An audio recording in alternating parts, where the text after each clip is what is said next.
just to make sure that we're on. Yeah, start open. Oh, that was Jay. That was Jay.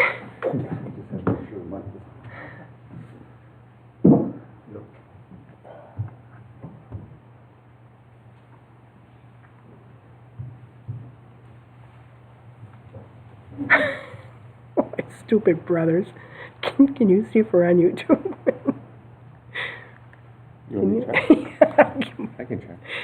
My brother put something sassy on my phone.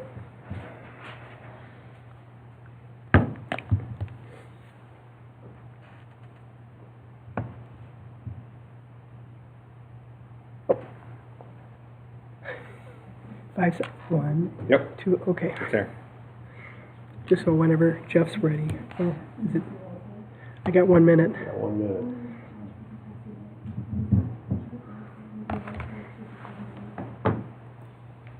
Chiefs are singing the national anthem. Yes. Patrick's singing soprano. Give me his underwear.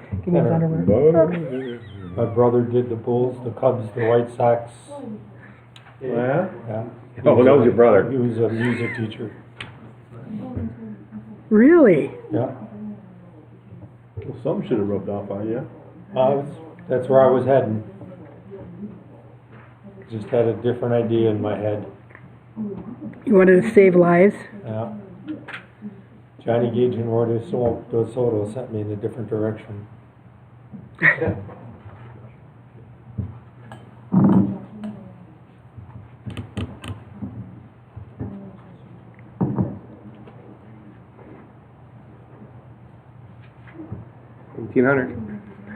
I'd like to call the village meeting in order. Everybody please rise for the Pledge of Allegiance and a moment of silence. I pledge allegiance to the flag of the United States of America and to the republic for which it stands, one nation, under God, indivisible, with liberty and justice for all. Thank you. Roll call and open meeting law compliance check. President Jeff Millies. Here.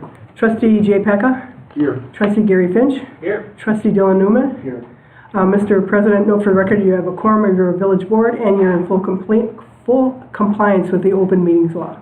Okay, I'd like to read the notice for a possible closed session. Consideration and possible action on a motion to convene into executive session under Wisconsin State Statute 19.85, parentheses 1, subparentheses E, deliberating or negotiating the purchase of public properties, investing of public funds, or conducting other specific public business whenever competitive or bargaining reasons require a closed session, specifically the proposal from a merit tower.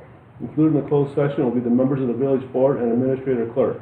This will require a roll call vote and no decisions will be made in closed session. Public comments. Are there any public comments? Come forward. No public comments. Okay, hearing none. Moving on to miscellaneous matters. The Vernon Fire Department presentation regarding the April 1st, 2025 referendum increase the levy of $700,000 to retain and recruit Vernon Fire Department personnel. Chief? Good evening.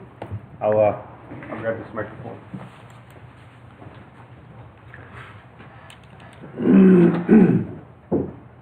You turn both spots on.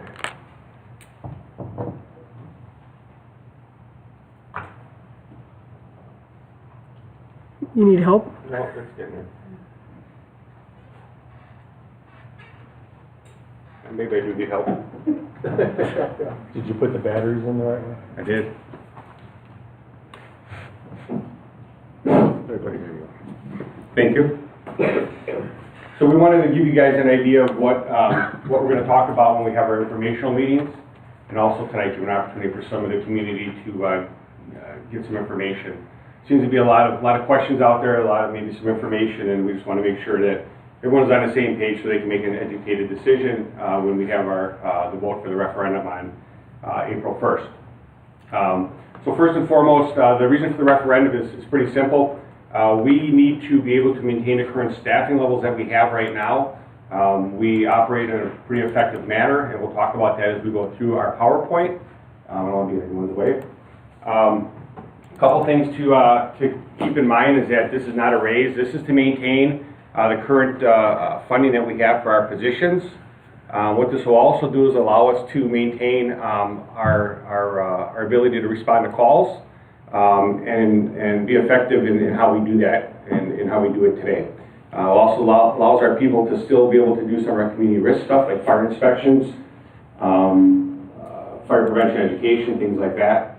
Also provide readiness to be able to respond to calls at a moment's notice, and we'll break down how we staff for the community as we move through this presentation really quick. And then obviously the funding will let us remain competitive with compensation of other fire departments in the area, and that's been some of our biggest challenges so far. And we're not any different than any other fire department in our region. We're all vying for the same people, and that's driving the cost of people up. So, like I said, when we start competing for these same people, communities almost pitted each other against each other by trying to pay a little bit more than the next guy to create some incentive to come to a particular fire department. So how we staff? We staff very typical to a lot of suburban full-time departments. Our staffing is essentially 5 people, 24 hours a day, 7 days a week. There's some variations to that at times. But what this does, this allows a company or a crew to function as a team, as a very cohesive unit. They know what their assignments are when they come in for the day. We know how we're going to respond to certain calls that we have. Typically for most of the calls that we go on, we respond with an ambulance and a fire engine, or what we call a piece of heavy fire apparatus. And what that does is that brings us enough resources to your problem so that we provide a good job, we take care of it in an efficient manner, and also we assure that our people aren't put at any risk from heavy lifting and things like that. So that's why sometimes people ask, well, why does a fire truck show up at my house when I call an ambulance? That's just because that's the best way for us to provide service. It also gives us the readiness that if we have a secondary call, whether it's a structured fire, a car accident, another EMS call, we can usually pick up that piece of fire apparatus and send that, and either call me to later have someone else bring an ambulance from our department.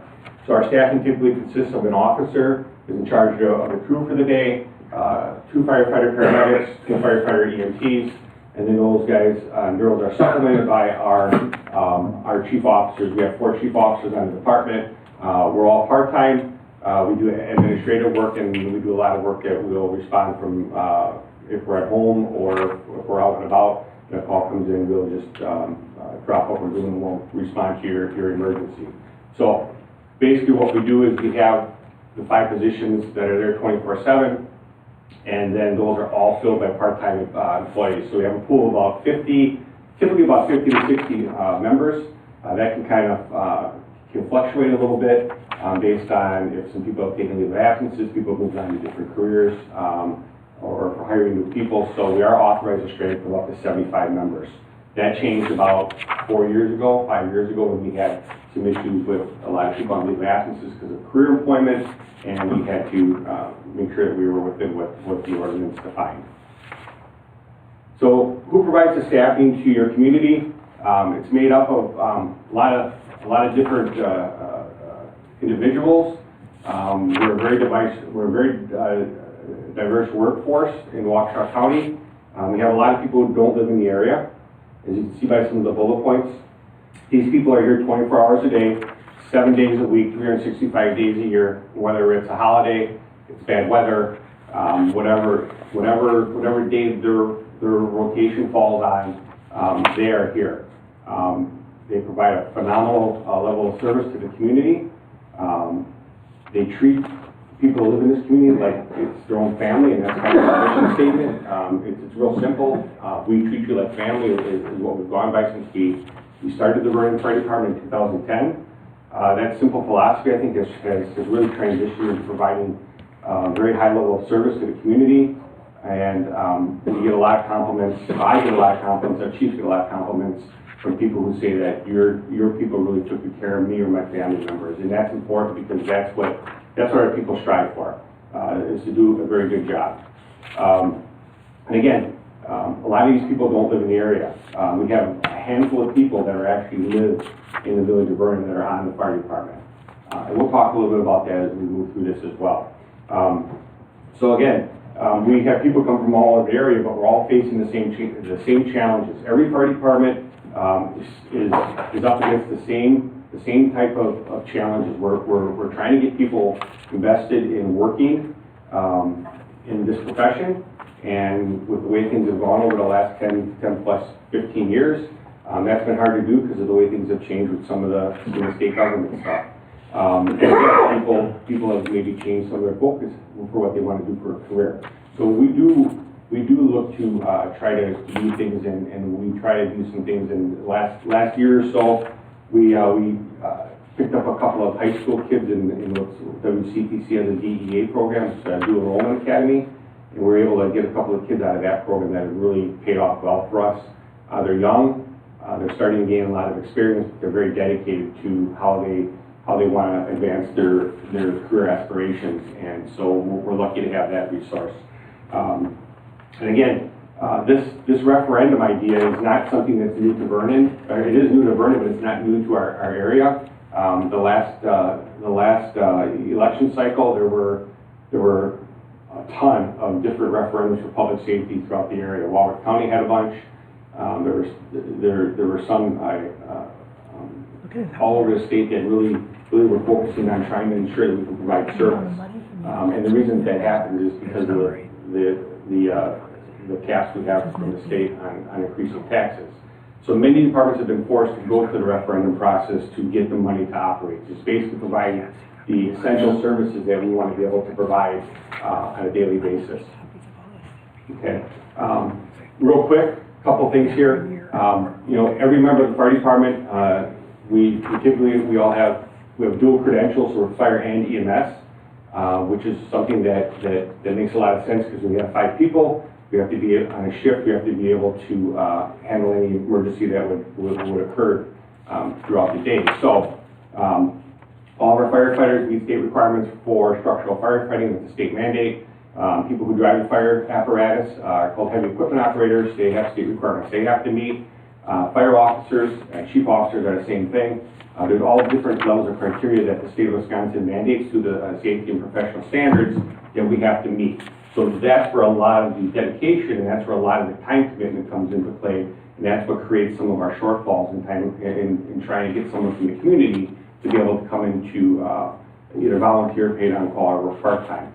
And again, this is not something that's just unique to Vernon. This is throughout the nation, the region, the state, and there's a lot of places in the state of Wisconsin that are in a lot worse position than what we are. Then obviously, 80% of what we do is EMS related. We have EMTs, which provide basic level emergency care, and then we have paramedics that provide emergency care where we do things with advanced airways, advanced medications, do a lot of life-saving measures. We function under the supervision of our medical control, where we can call him and we can bounce things off of him. But we operate with a very robust set of protocols that when paramedics come into your house, they're taking and they're doing a lot of things to treat you in your living room versus throwing you in the back of the ambulance and dragging you and driving you crazy to the hospital. And that's why a lot of times you'll see an ambulance maybe at a house that's a critical event for sometimes 30 minutes to 45 minutes, depending on what we're doing inside. So those are some of the things that we do. But again, these are all things that are mandated by the state, and that we really take a lot of pride in the fact that our people, if they're an officer, they have all state certifications. That's important because it provides a great level of service to the community, to the customer that's requesting us to come out and help them. And it also something meets the legalities that we need to do. Because if something goes bad, someone gets hurt, someone dies, unfortunately, that's when things really become very challenging for a community and a department or organization, because that's when the microscope comes out. And now the simple questions are, did firefighter Smith have training? Did he have this? Did they do that? So there's a lot of things that end up we do because it's the right thing to do. Okay. Here's just a little breakdown. I'm not going to take a lot of time to look at it. Again, SPS 330 is the Bible that we have to operate by. We just can't bring someone in and say, hey, here's a pager, here's some gear, jump on the truck, and we'll learn as you go type of thing. That happened 40, 50 years ago. It can't happen today. And there are some departments that still have that philosophy, and they're really opening their community up to a huge liability. Because if you don't have that certification or those state requirements, and something goes bad, that's where a lot of the liability comes into play, and it'll be held on the community and the leadership of the fire department, and that's something that we don't want to take. To be a firefighter is about a 4-month course at WCTC, a couple nights a week, 1 or 2 weekends, and it's a pretty challenging course. It's something that really, when we have people from the community come in and they say, hey, I'd like to maybe think about helping out, we kind of explain them what the requirements are. They won't come back. So that's why we have a need to bring people in from the outside. Again, the officer has some of the same requirements. In 2019, the state even changed it to say that if you before you even take the seat as an officer, you have to have the training and education. So those are all things that we have to comply with, and that's what causes us to have staffing and have a large number of people that can fill these roles. So a couple of real quick things here. We talk about retention and recruitment, and I kind of referenced it a little earlier, but we are fighting with the other departments in the region for people. Okay, and if you look at some of the pay out there, it's really something that can kind of vary across the board, but you'll see that most of those numbers are north of the $20 mark for a firefighter EMT, and some of them have some different facets based on some incentives for certifications, things like that. You look at Village of Waukesha, they pay $21.60 an hour for a firefighter, but then there's some incentives, so they can typically be in probably just under about $24 an hour. But they only run 3 people in the station during the day. So they don't have the ability to immediately respond to a structure fire and roll out the door. So you have to wait for some people to come in to backfill the station. Waterford does the same thing. They have, they're paying some people. They have three full-time people in the station.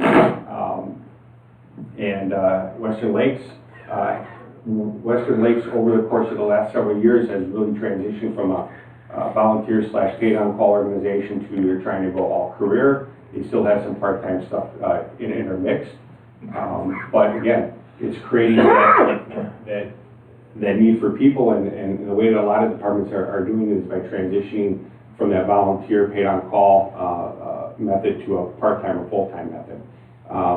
Bell Ambulance is a private ambulance company in the city of Milwaukee. They're starting their EMTs out at $23 an hour and paramedics at $29.50 an hour, and they don't even do firefighting, so they don't even have that added risk in their employment. And just as a comparison, we talk about how it can be hard to get people from the community to come out and work, or just people in general becoming invested in doing fire and EMS as a profession. You can go to Quick Trip right now and get hired, walk in the door and get $16 an hour. You work the overnight shift, you're making the same amount of money as a firefighter EMT is here. So that's something that, again, creates another challenge for us in trying to recruit people. Okay. This is I apologize, it's a hard slide to read, but it breaks down the 5 positions that we have for coverage and cost for a whole year. This is based on 25 numbers. And at the end of the day, if you look at all the numbers, it fills in a lot of different considerations and expenses, WRS, Social Security, things like that. At the end of the day, we're at about $1.1 million in salary and wages for part-time people. That's part-time people. But that provides coverage, 5 people, 24 hours a day, 7 days a week. That's pretty good, and that's just salaries. It's not operational cost for the budget, but that's salaries. So I think the community gets a great value for their investment in terms of the quality of the staffing, the quality of the people that are working for the community. Our budget has gone up, has gradually gone up since we've been in business as a fire department. Last year in 2024, and this is just salaries, we're budgeted about $714,000. We were having problems through the end of 23 and through 24 with trying to recruit and trying to retain a lot of people.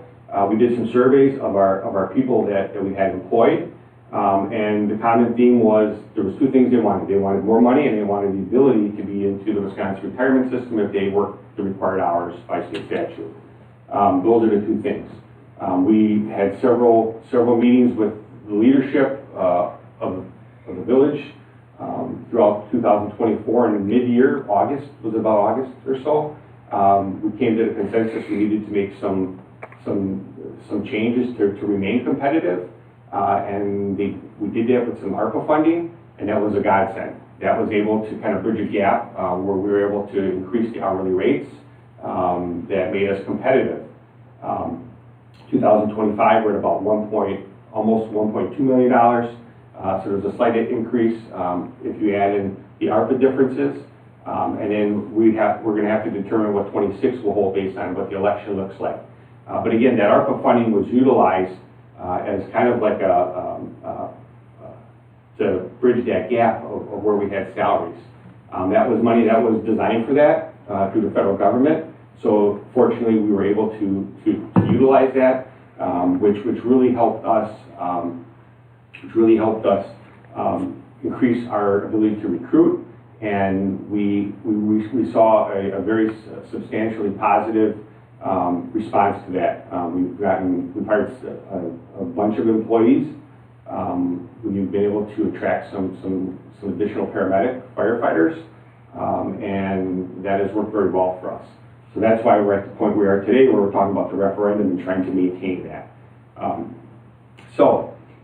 There's been some discussion. There's also been some, I don't want to say misinformation, but obviously we understand that there are levy limits out there. But even if this referendum is approved, we're going to still be one of the lowest in the county in terms of what our tax rate is, with phenomenal coverage and service you're going to get from the fire department.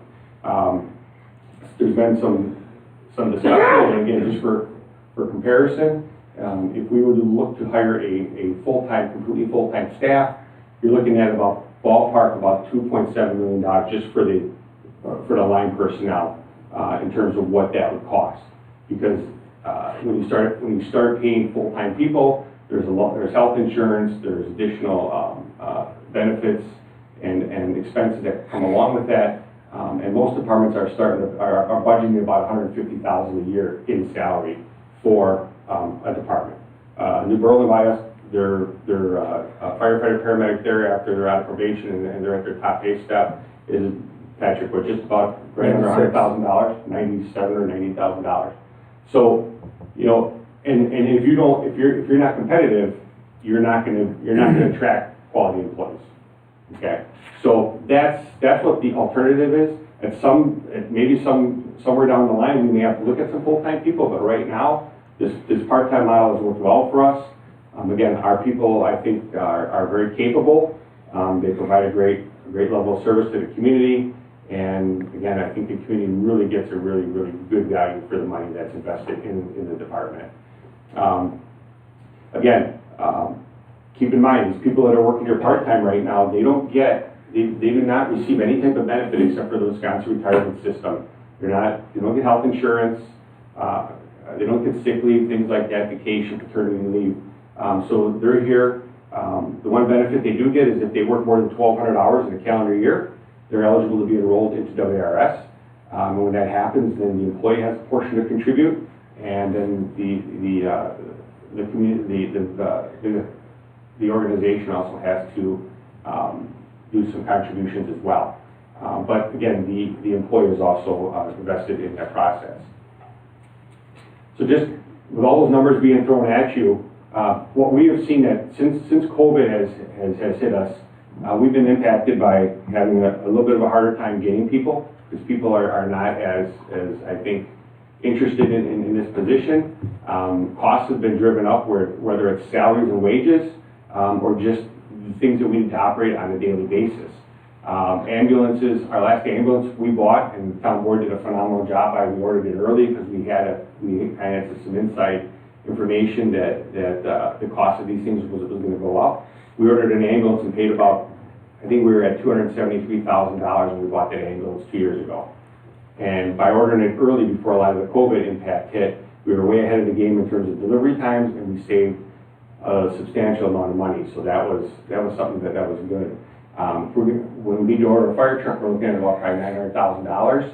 A set of turnout gear, boots, helmet, and hood now is about $5,000. That's essentially doubled. Self-contained breathing apparatus has gone up quite a bit. LifeTac defibrillators, we ordered new defibrillators this year. Those are about $48,000 a piece. Those used to be about $30,000.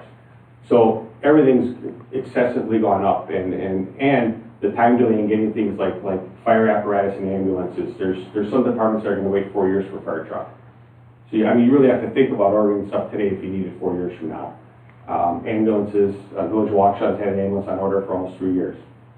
So those are all things that have impacted us and have made it really hard to forecast things and to budget and all those other things that we run into in terms of trying to be fiscally responsible. And again, the budget is impacted by 80% or so is typically related to salaries and benefits of the organization, and those costs have gone up exponentially also. So again, those are all things that have created a need for us to talk about utilizing the referendum to move forward. 2024, we had one of our pretty much our busiest year. We did almost 900 calls. We were at 866 calls. Kind of a little bit of a breakdown there. As you can see, a lot of them are EMS related, motor vehicle crashes, paramedic intercepts. You know, obviously EMS makes up a large portion of what we do, but we also have to be ready for that structure fire that happens. Month of January, we had 2 structure fires in the village of Vernon. So people ask, and I've heard and I've seen some stuff, and I've had people asking questions. They're like, well, why is our call volume going up? We've had some growth in our community. We've had some new subdivisions put in. There's another development coming, starting, I believe, this year, out on the western end. Our population's aging. We looked at the information from the Census Bureau. The average age of a person in Vernon is 49 years old. That's up there. I mean, not fair, but you know, those are things that create more demand for service for us. You know, we get a lot of ambulance calls. We have a lot of people in our community that are taking care of their parents at home now because they can't afford to put someone in any type of specialized care or like a nursing home or assisted living, because those costs are so expensive that they're taking care of people in their homes now. And it's not uncommon for us to walk into a house and see a hospital bed in the living room or in someone's bedroom. Distracted driving has played a role. Accidents, people not paying attention to their phones on top of their car, get thrown off the top. The iPhone says there's a crash, we get called out. So there's just a lot of different things like that. And then finally, there's been a lot of consolidation of fire departments in Waukesha County in the last 5-10 years. 10 years ago, we were going across the county to Western Lakes or to Oconomowoc to help them out. But now that there's been so much consolidation, there's less resources, and now we're doing a lot more together. And so it's not uncommon for, if there's a fire in Merton and it's a substantial, or it's a working fire, that we're sending a piece of apparatus that way. And vice versa, they send us something. We had a fire out on the west end of town last month. We had 3 different departments that were here changing quarters while we were at the fire. And they were here to ensure that we had a response if something else happened. Okay? So our current staffing, obviously, as I said before, the village board last year in August, we kind of went and said, here's what we need to do. So we did that pay raise. We did some headhunting. We put some notices up at the technical college, and we saw a pretty immediate response to that increase. Word got around that, hey, actually before it was even approved, some of our people were talking to other people from other departments, and we were getting calls saying, hey, you're going to be paying $24 an hour, I'll come work for you. And that's translated into us being able to get a lot more people in the door, both paramedics and EMTs. that are there that can help fill that schedule. So it's worked out very well, and that's obviously the need now that we need to maintain that. The WRS thing was also a huge carrot that a lot of people, we picked up several full-time career guys and girls from other departments that have said, hey, I can come here and I can, if I'm eligible for WS, if I work enough hours, I'm in. So that's been a great recruitment and retention tool for our people and for new members. The other thing is we strongly we rely on our members. We rely on our people to do some headhunting and some recruiting. That when they're in classes at school at WCTC, they have friends in other departments. We really enforce them to say, hey, you know what, if you have someone that's a really good employee or someone you like working with in class, we've had some people that have gone to paramedic schools together, and they say, hey, why don't you come work at Vernon? And that has worked out really well for us. Because we found that most of the people, the vast majority of people that we hire that come with a recommendation from someone who's already on our department, they end up staying around. And they end up doing a really good job for us. Because those people know that we value their opinion a lot. If we have one of our firefighters, paramedics, EMT says, hey, you know, Jay's a great guy, we should give him an opportunity. He goes through the process, we do the background, we do the interviews and everything, but we have that unofficial background information that goes a long way.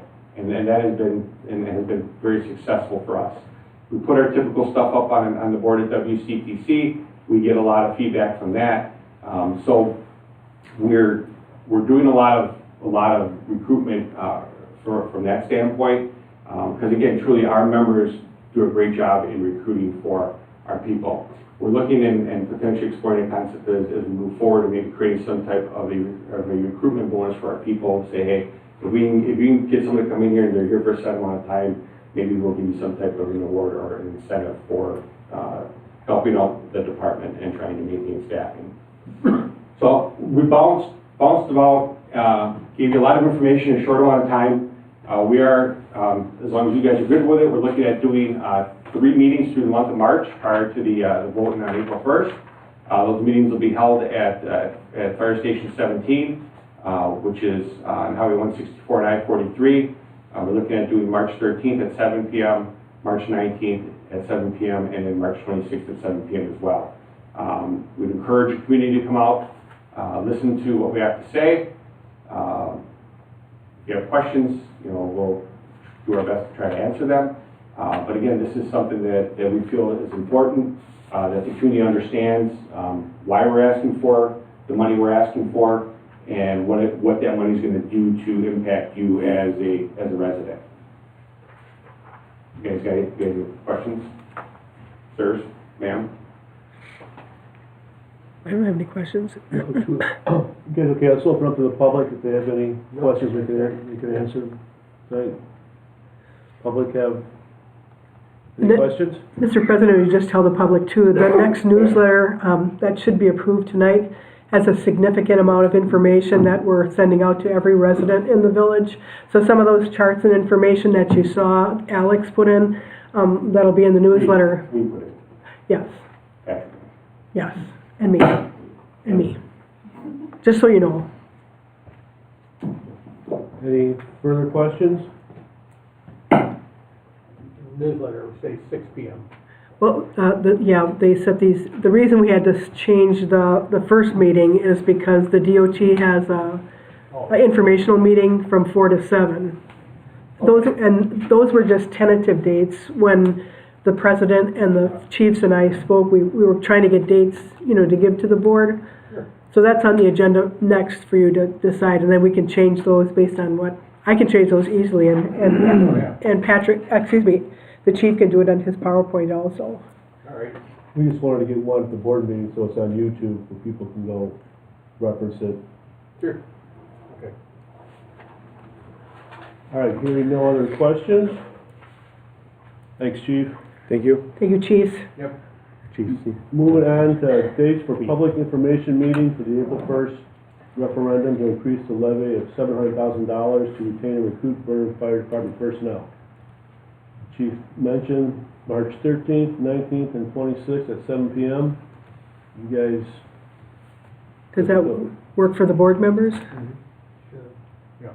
Like I said, the only thing is the 13th, we'll have a little, they're piggybacking off of the I-43, 164 interchange that the DOT is going to do a presentation on. What time's the DOT meeting start? It goes from 4 to 7. 4 to 7, okay. It's a standard DOT meeting where they have a bunch of diagrams and people just walk around and they answer your questions. All right. So come early for that and stay for the meeting. Okay, is there a motion to approve those dates and times? I'll make that. Motion made by trustee Pecca. Is there a second? I'll second it. Second by trustee Finch. Any further discussion? Hearing none. All in favor of the motion? Aye. Opposed? Motion passes unanimously.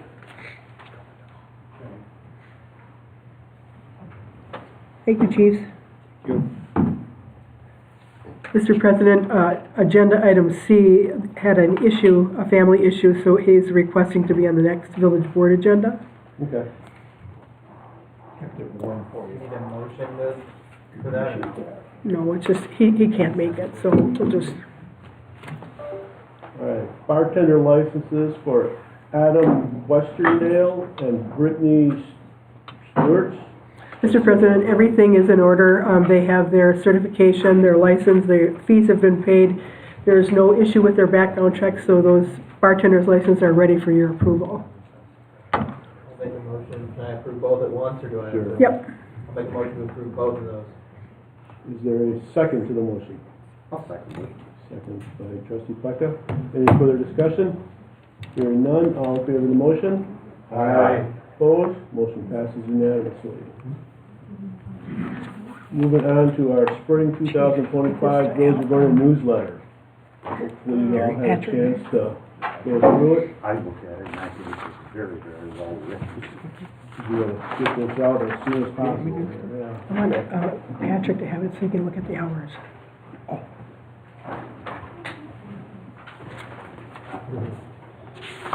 Board members, the print that one just came out is not the best, but I just wanted to tell you on, you see the newsletter where it's got all that, it's gonna open up, open up to a double, you'll see that graph, because it's giant, and the salaries, that's the middle of the newsletter, so when the residents open up that page, it'll be open to that full graph. Because there's an awful lot of information there. And then if the board members don't mind, underneath the additional Vernon Fire Department information and our new deputy, we would just put information on, if you'd like to have the newsletter emailed to you, that would save us on postage, alert the clerk, and how to get documents on demand, another educational component, telling residents how they can just sign up, and all the agendas would be sent to their email immediately so they could stay on top of what's happening, if that's okay. And I would like to put, the only thing is under the Eagle Scout, Logan, I just got his parents' names, so I was going to put, his parents' names and his sister, and that just identify those people. And that other guy is Jeff. Where you see it says, where the ads are, that's why it's blank. You have a lot of people advertising, and I hope they advertise more, because that'll save us money also. Any time change on those meetings? Yeah, I'll change all those. Yep. Looks good. We just need a motion for approval. I'll make a motion. Motion made by trustee Newman to approve newsletter. Second? Second by trustee Pecca. Any further discussion? Hearing none. All in favor of the motion? Aye. Opposed? Motion passes unanimously. Legal services required by village board adopted on September 17, 2023. I kind of brought this up because we are being charged for the attorney to review our minutes, which I thought was kind of ridiculous. Yeah. And not even sure if we had minutes up a lot of times when we Yeah, were reviewing. Well, and I wish the attorney would have said something to the previous person that didn't have any minutes off. I don't know what he could have been, we've been paying for review of minutes I mean, we've had it now, but we also have a change in our attorneys. Yeah, and then, even over this meeting, we skipped the, review with the attorney over the agenda. I figured there was really nothing that significant that needed his input. Right. So, Yeah.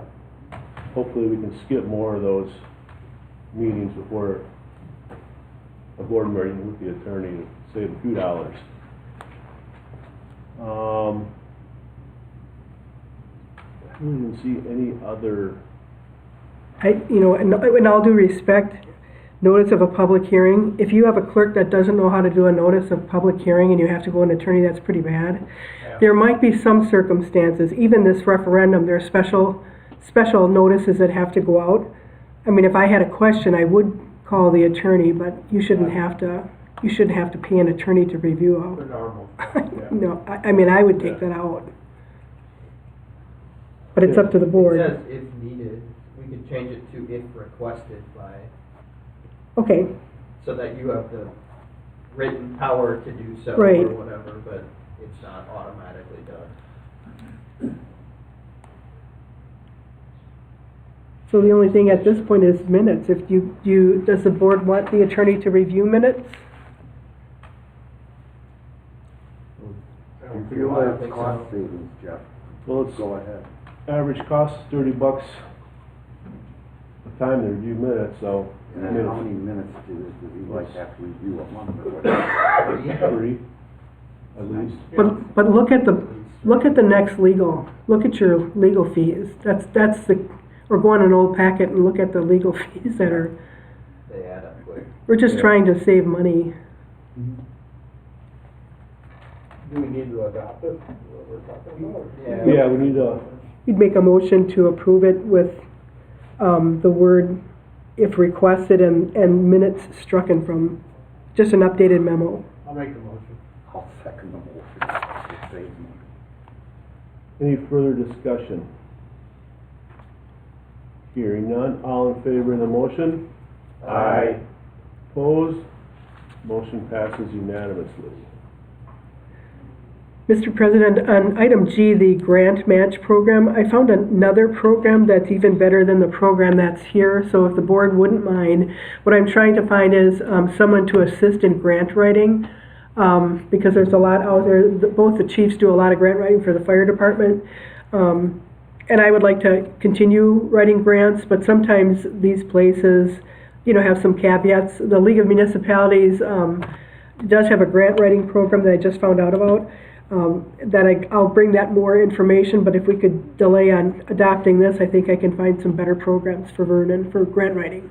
So if the board doesn't mind just tabling this till the next meeting, that would be great. Quick question, are the other ones, can you tailor them more to your specific needs? Mhm. Because a lot of the stuff they had listed is like, doesn't really apply to. Right, but the last one I talked to, which is sponsored by the league, we get one free grant writing, which sometimes can be, depending on the amount of grant.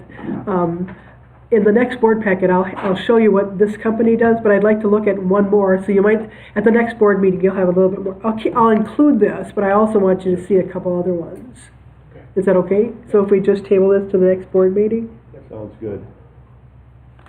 Center Bridge Project, anticipated bridge closure is April 1st in time for the election. And I will talk to the DOT to see if maybe, we could do it, the next day. Yeah, I will talk to them. The engineers have stopped by and asked if they can have one of their construction trailers on Vernon's site parked here, when they're working on the bridge. But I'll make some calls to the DOT because that would be a bad day to, I did alert Mr. Bartholomew because of all people that's heavily impacted would be Mr. Bartholomew and his farm operation. But I will contact the DOT tomorrow and see what we can do. Are they gonna put a sign out saying road closing? Oh, yeah.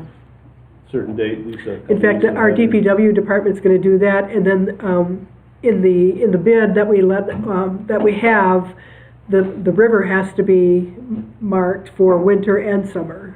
So we have that's all arranged also, the marking of the river. Might have to do these meetings by Zoom, because it's a lot farther from your drive around now. Moving on to correspondence and announcements. Let's go backwards tonight. Trustee Newman. Trustee Finch. Oh, the other thing is please pay attention to all the fire department stuff. It's important to our community. Look hard at it. Trustee Pecca. Well, I'd like to say this is a time that they usually happen. I encourage people to make sure that their chimneys are clean if they haven't done so already. I now go up twice myself in a year because all of you know I burn wood for heat. And we've been recently having a rash of cold weather, so please people, make sure you have a very good carbon monoxide detector in your house. You know, just in case you would have a cracked heat exchanger on your furnace. That's it. Thank you. I would just like to add, I encourage the residents to call any one of us if there's questions about anything going on. There's been so much misinformation out on Facebook, and then people jump on the bandwagon, and it just takes the wrong direction. So please call one of us to get the facts before jumping to conclusions.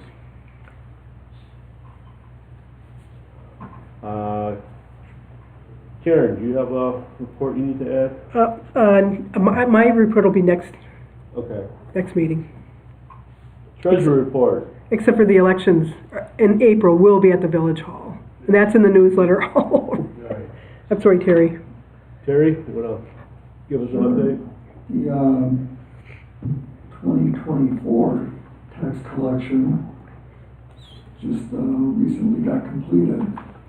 And for our settlement 1 period, which was the month of December, we had refunds, very small amount this year. We only had about 20 refunds for the settlement 1 period. And then for the month of January, we only had about 18 refunds. So compared to last year we were in the 150 range for refunds. So most of the refunds were because residents didn't know when their escrow payment would come in, and they wanted to make sure that their tax payment was made by the end of December. So by far, that's where most of the refunds came from. Others thought that their escrow companies would get the money to us in December. They took the money out, but we didn't receive the check until January, and that's what typically happens year after year. So for the future, plan accordingly if that's very important to you, with having your tax payment reflected as of the end of December. Total property tax payments received by us, and they were processed by Citizens Bank, was just over $10 million in 3,256 property tax bills were processed, which is a pretty good number. Any payments now that come in should be sent directly to the county for processing. So someone paid half their bill by July 30 or January 31st. The second half of the payment must be made by July 31st. It goes directly to the county.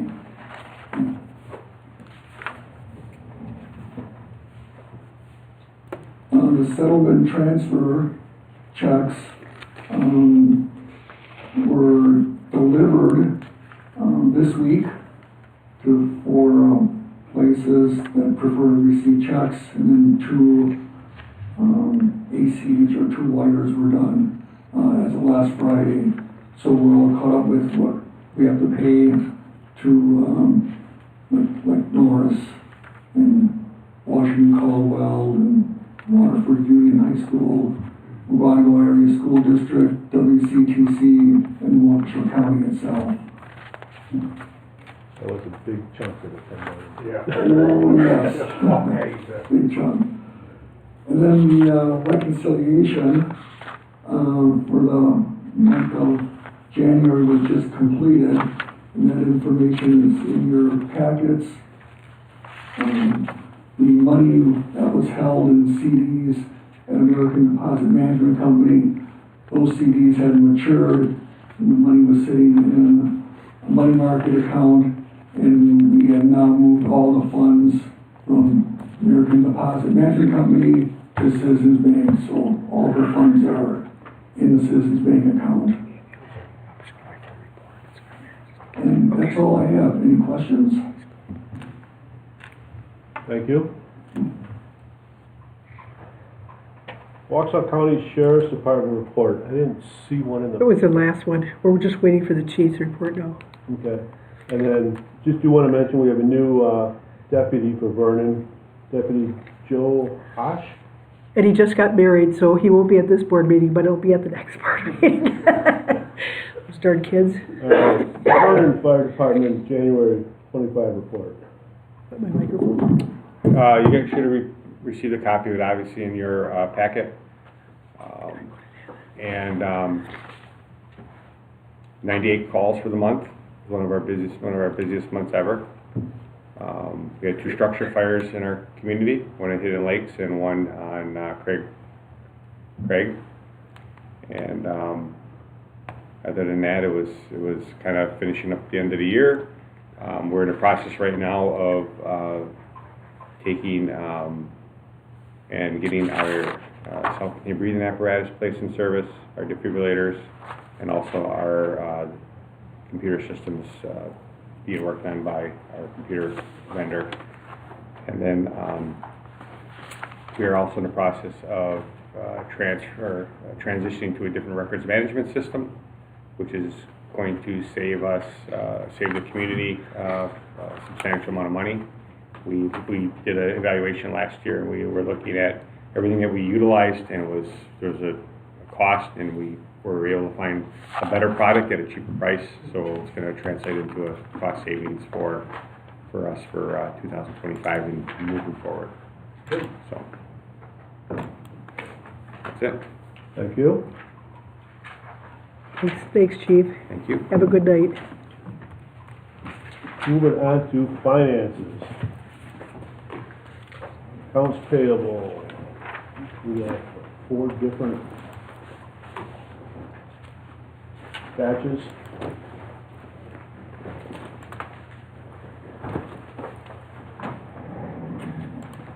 Bye, Chief. See you later.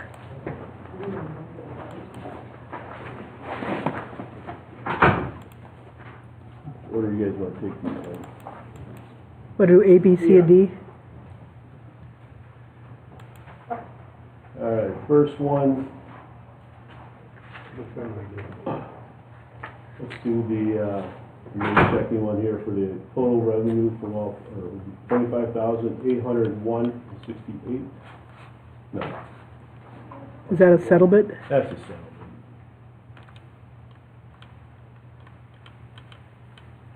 Should have printed these off. Yeah, Let's see that.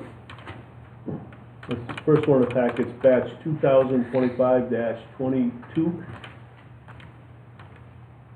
That's the biggie. And the 2 million?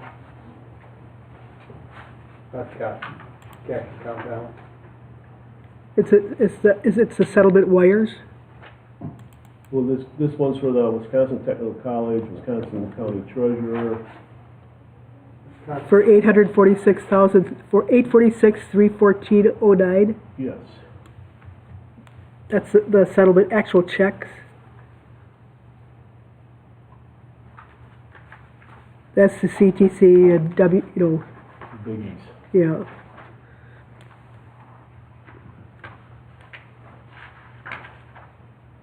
County the Technical College. Yeah, those were the wires. They're all manual checks. Those were wires. Those were actually transferred. We didn't have to write a check. We could actually wire that from our bank to their bank. What? That one? Manual No, check? no. The one that we're talking about now is for the 2 wires. Excuse me. The 2 wires. One was to WCTC for 4/30/26, and the other wire was to Waukesha County. The county payment was $725,883.83 for a total of $846,314.09.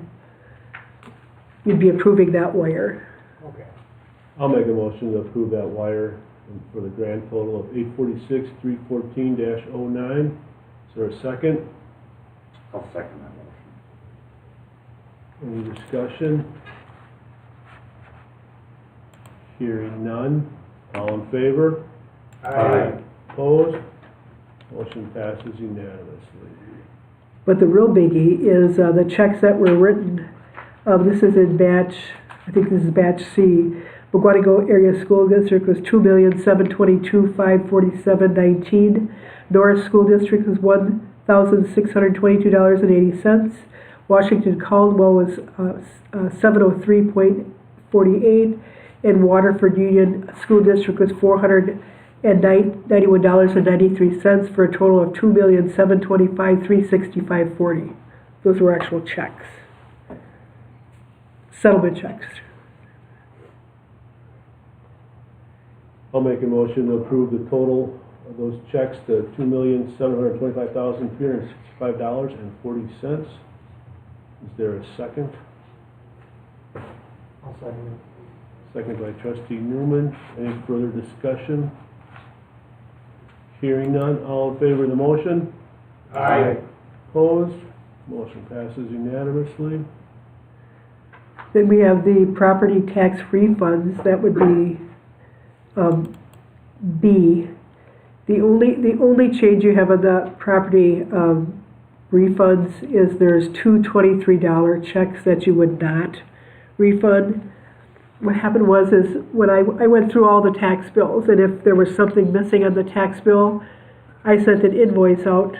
These were settlements to the village, so it should have just come directly to the village. But they made them at the bank, and so the bank is refunding them. Okay. So we're not going to give that money back to those people because they owe it to us. So this batch would be correct, except for you're going to take off $46 from the 40,000. 406. 406. Yeah.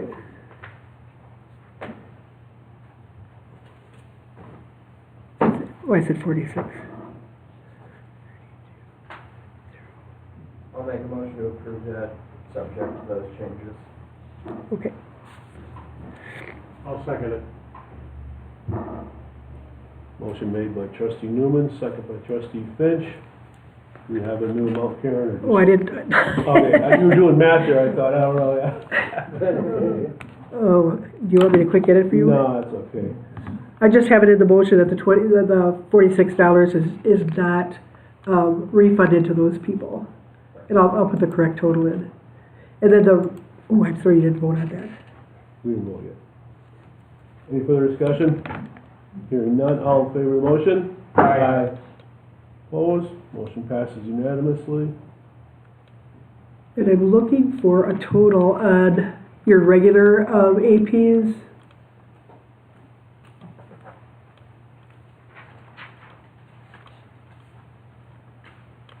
There's not a total on it.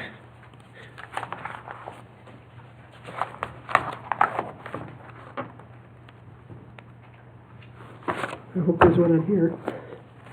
Is that the one main checking? Yeah, there's nothing in the packet, in your packet, I don't see a grand total. It goes from, yeah, there's no total. Just general fund for 25. No, it starts out with waste management at $43,207.84 and goes all the way to Spectrum, but there, I don't see a total page.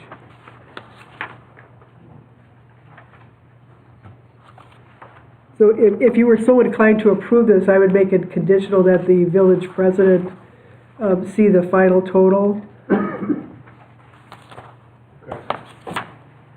Because there is not one in the packet.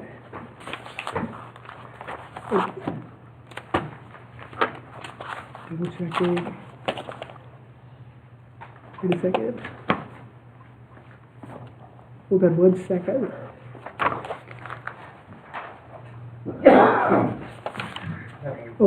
total is 77,000, 77,523.90. 77,000, but you're missing page 8, aren't you? Do you have page 8? Do you have all those too? Yeah, I got it. Wasn't it more than that? Waste management was huge. Waste management was the first.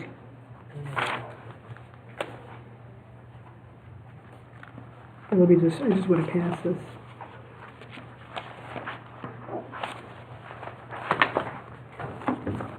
Oh. Do you have a page 8 and 9 in your, because in the board packet it's not there. It goes from page 1 to page 9. Here, Jeff, you want to see this? It's 77, and pass it on to the board. It has the total on that sheet.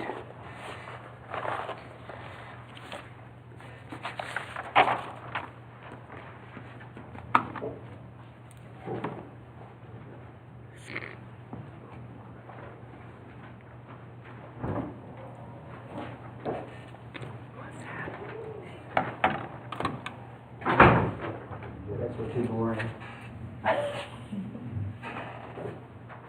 Probably are trying to figure out what's going on here.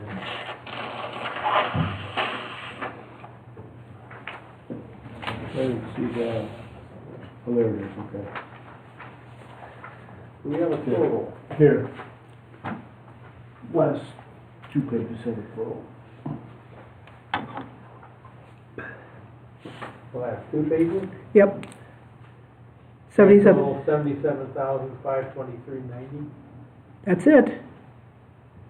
Okay, I'll make a motion to approve it in the amount of $77,523.90. Motion made by trustee Finch, is there a second? I can second it. Second by trustee Pecca. Any further discussion? Hearing none, all in favor of the motion? Aye. Opposed? Motion passes unanimously. Then you have one manual check in the amount of $931.27. That's a manual check to pay the county for the Village of Vernon stormwater fees. Yeah. I'll make a motion to approve the manual check for $931.27 to the Waukesha County Treasurer for stormwater. Second by trustee Newman. Did that include the $23, $46 more than the other one? Did we have to add those in, or was that No, taken those- out? No, those, the reason this is going to the county is those charges were on a tax bill. The reason these other 23, they were not on the tax bill, that was a mistake. So I billed them because you and I have to pay it, so everybody should pay it. The mistake was they brought it here and they were told to take it to the bank. I But don't know if all, we're supposed to add that onto the amount of. yeah, no, Okay. no, all special, any special, every 100% of special assessments come back to the community. But we have to pay these just like anybody else does on their tax bill. Because right now, Terry came up to me and said, hey, we're delinquent on taxes. Oh. But we're gonna void out the other check because we did pay these, but we paid them to the town of Vernon, the Village of Vernon. They should have been paid. So we'll void that check and then issue it correctly. And Terry did talk to the county and they're not gonna charge us any penalties or interest. Okay. Right, Terry? That is correct. Good deal. All right, is there a motion for the manual check in the amount of $931.27?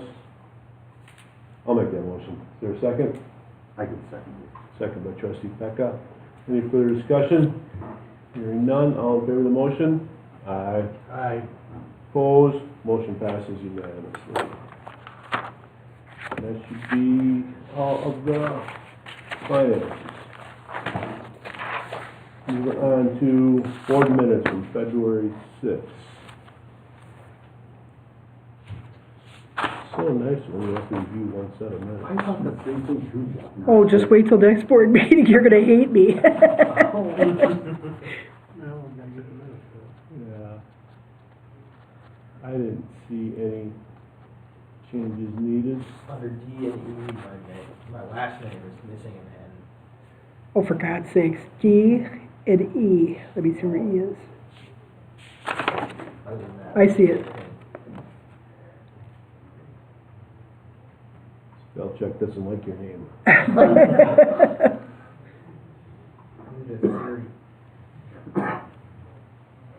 Is there a motion to approve the minutes from Thursday, February 6, 2025? Is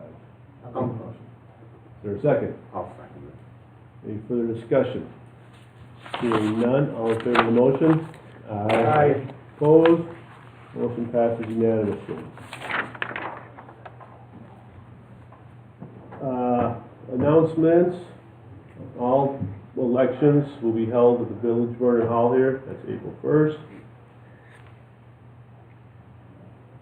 March 6th and 20th will be village board meetings at 6 p.m. March 12th will be a village board meeting and plan commission at 6 p.m. Brush drop-off month is May. Vernon residents can drop off brush Monday through Friday from 7:30 to 3 p.m. and Saturdays from 8 till noon. There's no drop-off on Memorial Day weekend, May 24th through 26th. The village hall will reopen at 7 a.m. on May 27th. Notice for possible closed session as printed in item 4.